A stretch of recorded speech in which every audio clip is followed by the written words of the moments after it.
નમસ્કાર, તમે જોઈ રહ્યા છો મંતવ્ય ન્યૂઝ અને સીધા સંવાદ સાથે હું આપની સાથે મહેન્દ્ર। તમારો બેંક એકાઉન્ટ નંબર શું છે? તમારા બેંક એકાઉન્ટમાં કેટલા રૂપિયા પડ્યા છે? તમારો આધાર કાર્ડ નંબર શું છે? તમે ક્યાં રહો છો? તમે કઈ વીમા પોલિસી લીધી છે અને તેનું પ્રીમિયમ કેટલું છે? આ એવી પર્સનલ ઇન્ફોર્મેશન છે જે કદાચ તમે કોઈ સાથે શેર કરવા માંગતા ન હોય, પણ શક્ય છે કે તમારી આ ખાનગી માહિતી અત્યારે વિશ્વના કોઈ પણ ખૂણે બેઠેલી કોઈ અજાણી વ્યક્તિ પાસે હોઈ શકે છે। થોડા દિવસો પહેલા સમાચાર આવ્યા કે બેંક ઓફ બરોડાને 1 TB તથા DRDOનો ડેટા લીક થયો છે અને તે ડાર્ક વેબ ઉપર વેચવા મૂકવામાં આવ્યો છે। એક કર્મચારીનું ઈમેલ એકાઉન્ટ કોમ્પ્રોમાઇઝ થતાં જ હેકર્સને સિસ્ટમમાં પ્રવેશવાનો મોકો મળી ગયો।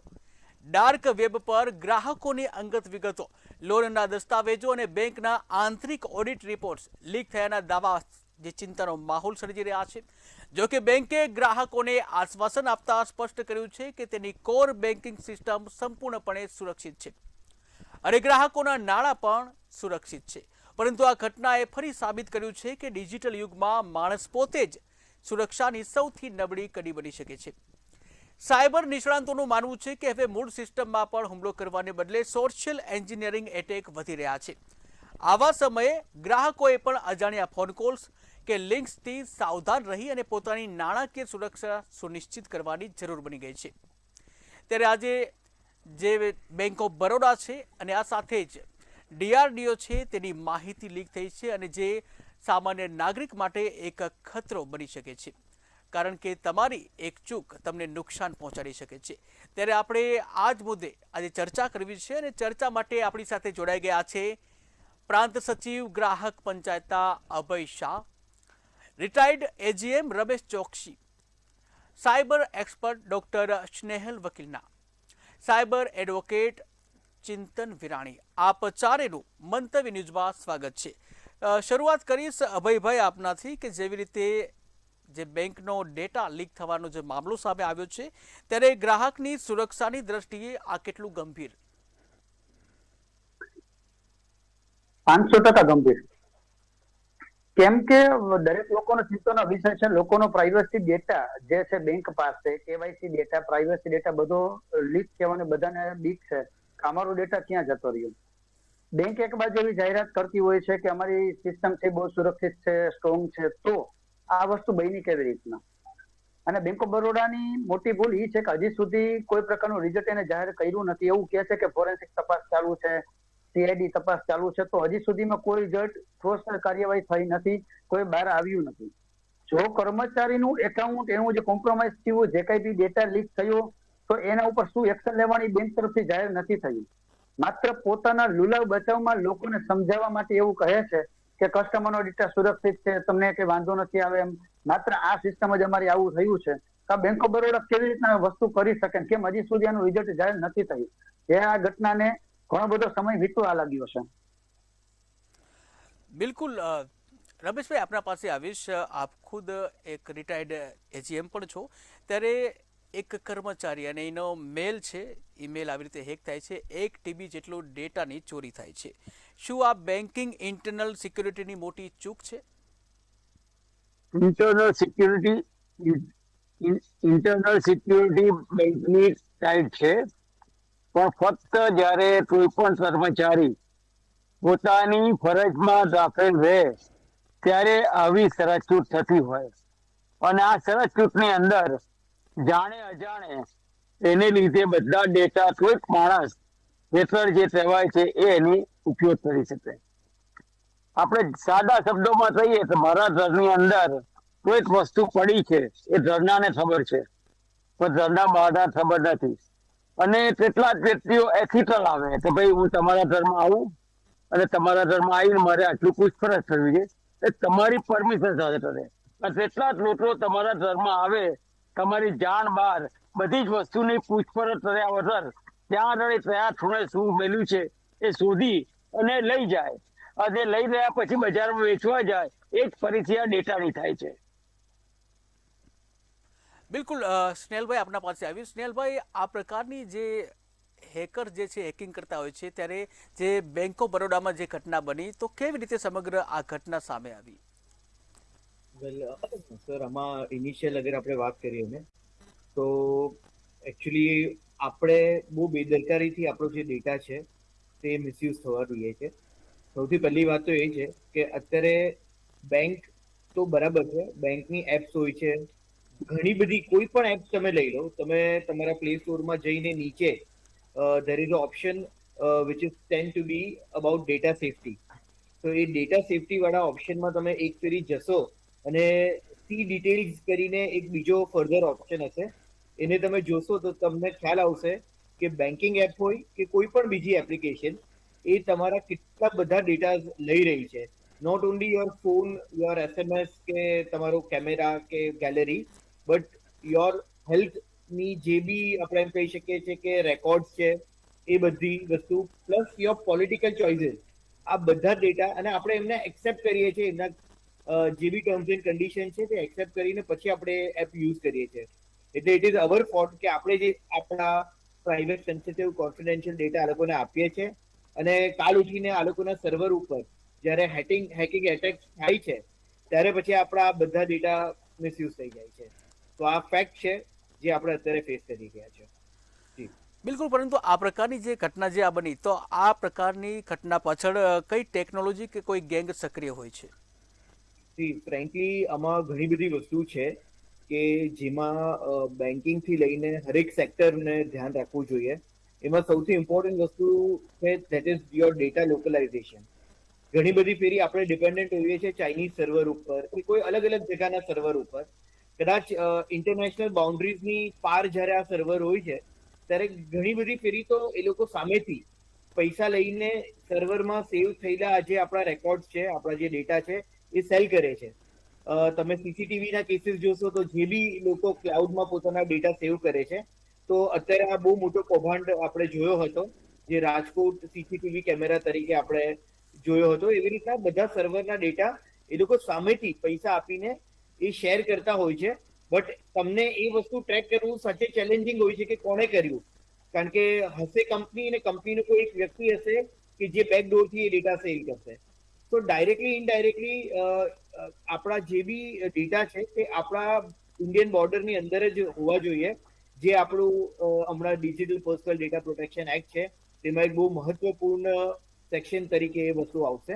એટલે ઘણી બધી વસ્તુ છે કે જે આપણે ડિસ્કસ કરી શકીએ છીએ, બટ અત્યારે because it is a debate તો હું વધારે આમાં ડિટેલમાં નહીં જઈશ. જી સર. બિલકુલ ચિંતનભાઈ, આપના પાસે આવીશ. આપ સાયબર એડવોકેટ પણ છો, ત્યારે ખાસ કરીને જે ગ્રાહકોની ગોપનીયતા એટલે કે પ્રાઇવસીની જે વાત કરવામાં આવતી હોય છે, ત્યારે અહીં જે છે આ જે ઘટના બની છે તેમાં ગ્રાહકોની ગોપનીયતાનો ભંગ થયો છે. આવા કિસ્સામાં કાયદાકીય કયા પગલાં લઈ શકાય? આવા કિસ્સાની વાત કરીએ આપણે તો ગ્રાહકોની જે ગોપનીયતા છે, જે માહિતી, સંવેદનશીલ માહિતી, એની જાળવણી કરવી બેંકની જવાબદારી છે. બેંક જો આમાં નિષ્ફળ જાય તો એની તમામ જવાબદારી એના શિરે હોય છે. માનો કે જ્યારે બેંક જાહેર કરતી હોય કે ઓટીપી શેર કર્યા વગર લોકો સાથે છેતરપિંડી બનતી હોય, આ કેસમાં પણ એવું જ છે કે કોઈ વ્યક્તિનું જે બેંક કર્મચારીનું ઈમેલ આઈડી હેક થઈ ગયું, એના કારણે 1 TB જેટલો ડેટા ડાર્ક વેબ ઉપર સેલિંગ થઈ ગયો. હજી હાલમાં પણ બેંકે આ જે ડેટા છે એને હટાવવાની કામગીરી કરી નથી. તો ગ્રાહકો માટે અત્યારે મુશ્કેલીમાં મુકાય એવી પરિસ્થિતિ કહેવાય. કેમ કે બેંકે આની ઉપર પ્રોપર કામગીરી કરવી જોઈએ અને ગ્રાહકોની જે ગોપનીય માહિતી છે એની જાળવણી કરવી બેંકની જવાબદારી છે.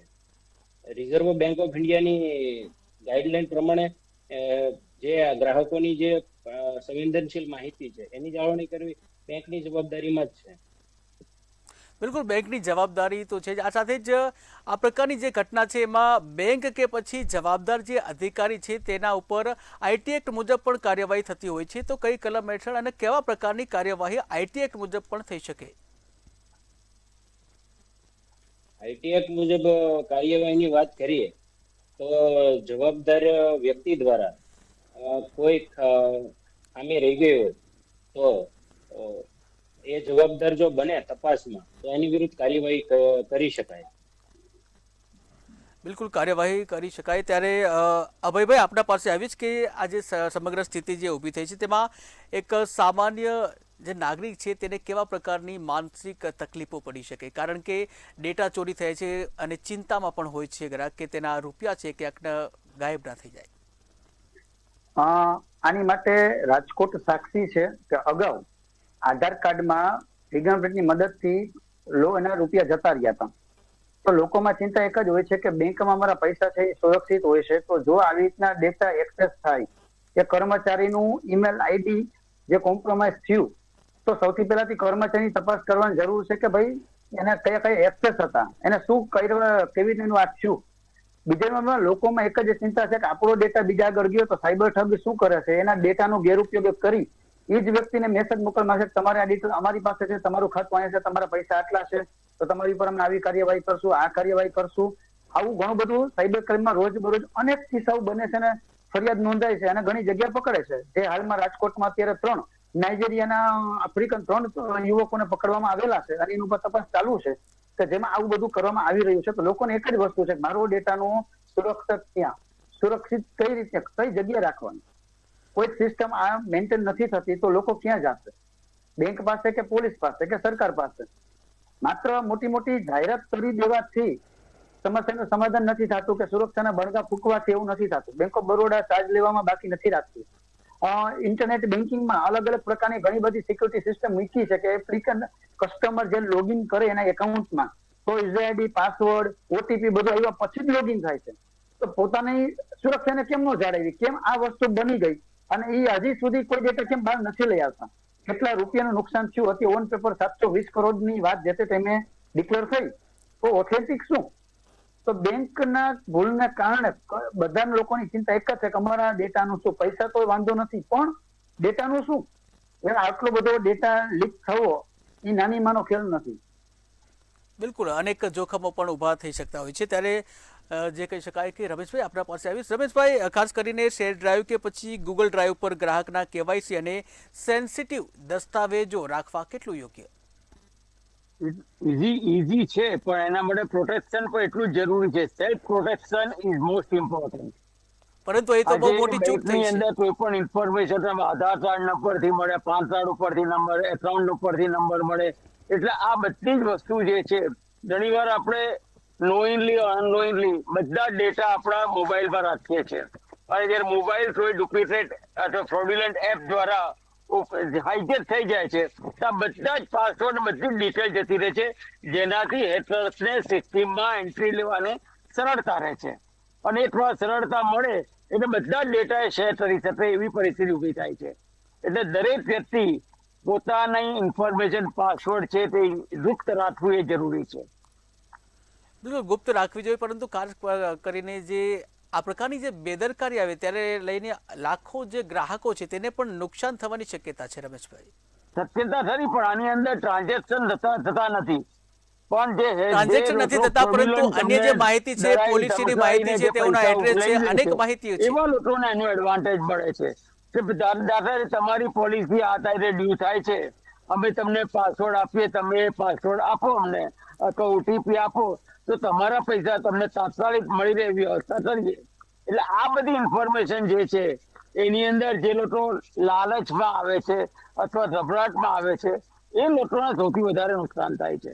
બિલકુલ. અને રમેશભાઈ, જે ઘટના ઘટી પરંતુ જે ગ્રાહકો છે, ગ્રાહકોએ આવા સમયે કેવા પ્રકારની સાવચેતી રાખવી? પોતાના પાસવર્ડ અચૂક ચેન્જ કરી દેવા જોઈએ જેટલા બને એટલા જલ્દીથી. બિલકુલ પોતાના પાસવર્ડ છે એ શેર ન કરવા જોઈએ. ત્યારે અને આવું જાણમાં આવે તો મારે પાસવર્ડ ચેન્જ કરવા જોઈએ. બિલકુલ પાસવર્ડ પણ સમયાંતરે ચેન્જ કરવા પણ એટલા જ જરૂરી છે. બિલકુલ જી. સ્નેહલભાઈ, આપના પૂછીશ કે ખાસ કરીને આવો મોટો પ્રકારનો ડેટા બેંક ઓફ ઇન્ડિયાનો તો છે જ, સાથે ડીઆરડીનો ડેટા પણ લીક થયો હોવાના જે મીડિયા રિપોર્ટ પ્રમાણે જાણવા મળ્યું છે. ત્યારે આ પ્રકારના જ્યારે ડેટા લીક થાય છે ત્યારે કેવા પ્રકારની સાવચેતી રાખવી જોઈએ કે જેથી આ પ્રકારની ઘટનાઓ ન બને? સર, પહેલા તો હું એ કહીશ કે અત્યારે આપણે કે જે બી તમારા બીઓબી ના જે બી ફોલ્ડર્સ છે એ લોકો એટલા ફોર્ચ્યુનેટ છે કે એ લોકોને ખબર પડી કે એમનો ડેટા લીક થયો છે કે હેક થયો છે. કારણ કે ઘણી બધી ફેરી આપણે ખબર તક નથી હોતી અને આપણો ડેટા ઓલરેડી બેકડોરથી લીક થઈ ગયો હોય છે. હવે સેકન્ડ વસ્તુ કે ઇટ ઇઝ વેરી ઇમ્પોર્ટન્ટ, હમણાં તમે ગૂગલ ડ્રાઈવની વાત કરી હતી. જી ગૂગલ ડ્રાઈવ, જીમેલ, આમાં જે બી તમારી ઇન્ફોર્મેશન, તમારો જે બી ડેટા સેવ થાય છે ધેટ ઇઝ ઇન ક્લાઉડ. હવે આ બધી વસ્તુ, તમારું જીમેલ અકાઉન્ટ એ તમે અમુક એપ્સ હોય તો એ એપ્સમાં પણ લોગિન કરવા માટે યુઝ કરો છો.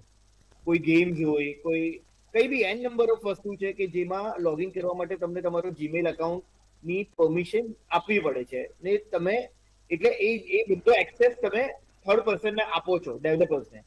હવે એ લોકોનો ડેટા કાલ ઉઠીને ક્યારે બી કાં તો એ લોકોએ સામેથી વેચો કે કાં તો એની ઉપર કોઈક અટેક થયો તો આ બધી તમારી પ્રાઇવેટ, સેન્સિટિવ, કોન્ફિડેન્શિયલ ઇન્ફોર્મેશન બહુ ઇઝીલી મિસયુઝ થઈ જશે.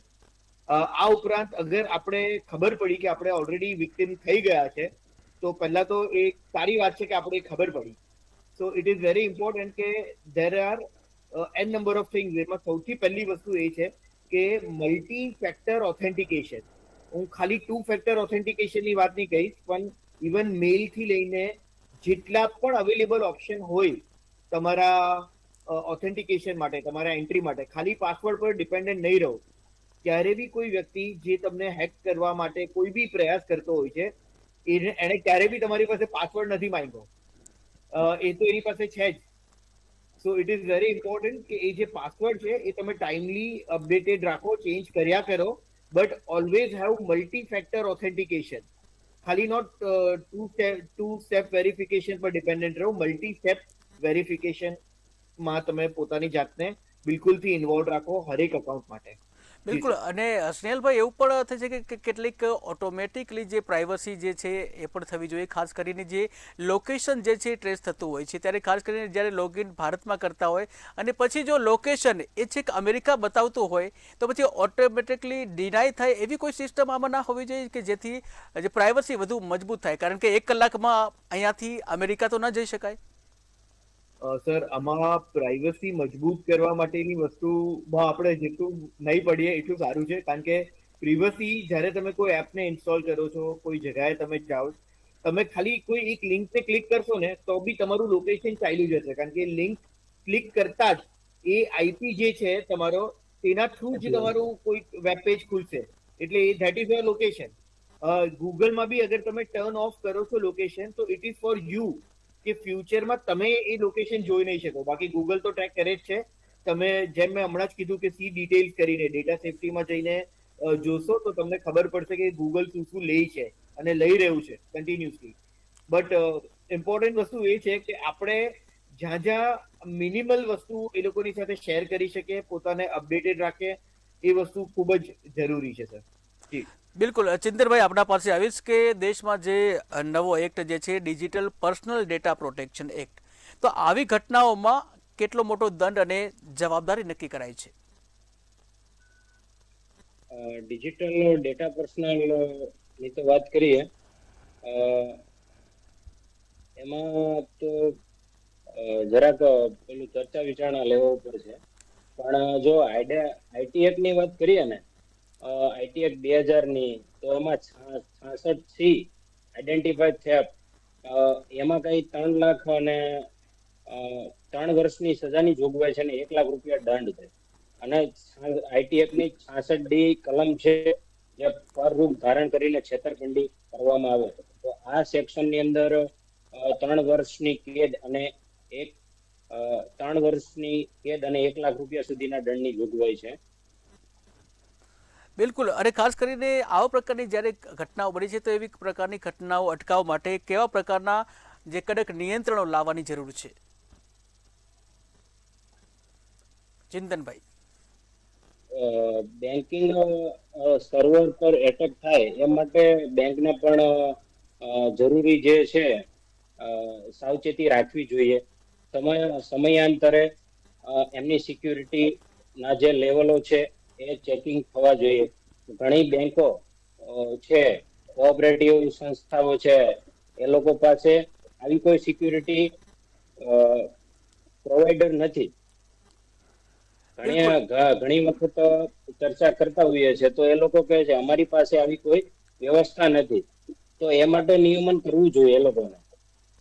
પછી આવું એક કેસ બને છે ત્યારે બધા સાયબર એક્સપર્ટો હોય છે જે સિક્યુરિટી પ્રોવાઈડ કરતા હોય છે, એનો સંપર્ક કરવામાં વધારો થતો હોય છે. બિલકુલ રમેશભાઈ આપના પાસે આવીશ. રમેશભાઈ, જે આ ઘટના બની છે ને ત્યારબાદ જો કોઈ ગ્રાહક છે જેની સાથે ફ્રોડ થઈ જાય તો પછી તે નુકસાનનું ભરપાઈની કોઈ જોગવાઈ છે? અત્યારે તો એટલો જોગવાઈ નથી, પણ દરેક બેંકે સ્ટેટ બેંક ઓફ ઇન્ડિયા એક ઇન્સ્યોરન્સ ચાલુ કર્યો છે કે તમે યરલી પ્રીમિયમ ભરો તો અપ ટુ 1 લાખ રૂપિયા સુધી તમારો જો લોસ થાય તો એ ઇન્સ્યોરન્સ માંથી તમને ક્લેમ મળે છે. બિલકુલ અભયભાઈ, આપના પાસે આવીશ કે જે રીતે બેંક જે છે એ સુરક્ષાના દાવા તો કરી છે પરંતુ આમ છતાં પણ આ પ્રકારની ઘટનાઓ સામે આવે છે, જવાબદાર કોણ? જવાબદાર જો અત્યારે જે ટોપિક છે તેમાં બેંક ઓફ બરોડા ખુદ જવાબદાર, પણ ડેટા લીક થવો અને કસ્ટમર જો આપે છે તો બે જવાબદાર. કેવી રીતના?